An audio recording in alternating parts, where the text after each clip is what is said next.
Saka mona chimchambera mwana latomurora isu niwe mkwasha unyariri kutoro chidya zvino unyana chi ziguma mambo zvonoera kuti mune ziguma imi mune ziguma uno zvarunoita kuita ziguma ngezibhazi rekwamandaza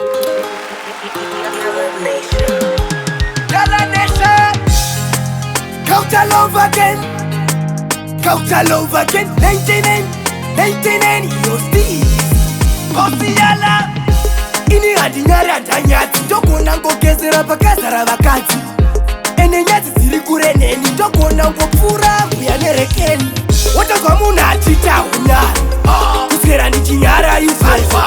hatina nguva yekunyara baini ndogona ngotengesa chitumba changu mheni hatina nguva yekunyara musikana wangu wechisalati nyangu ari mwana waminisa ndokuti hatisangane pako pakabhana ndokutengera makoso tubvu nemanyana ndogona ngofinyama ndichimenya dzimbe ndikabudisa ziziso pamberi patezvara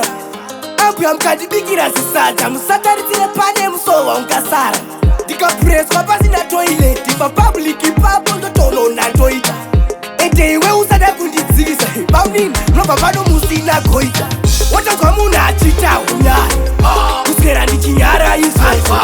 hatina nguva yekunyara baini ndogona ngotengesa chitumba changu mheni hatina nguva yekunyara musikana wangu wechisalati nyangu ari mwana waminisa ndokuti hatisangane pako pakabhana ndokutengera makoso tubvu nemanyana ndotenda pamasowe ndakapfeka jombo ndikafinyamisa chizokuita unge rambo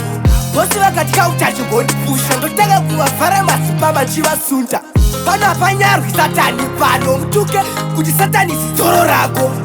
sera ndichinyara chiipapo izvozvi ndiri kupfima mukadzi wamangomba apo wotozwa munhu achita unyari kuswera ndichinyara izvezvo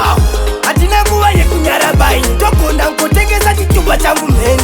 hatina nguva yekunyara musikana wangu wechisalati nyangu ari mwana waminisa ndokuti hatisangane pako pakabhana ndokutengera makoso tubvu nemanyana Tai International Mkoma Tips National Stis Wemo Pizzi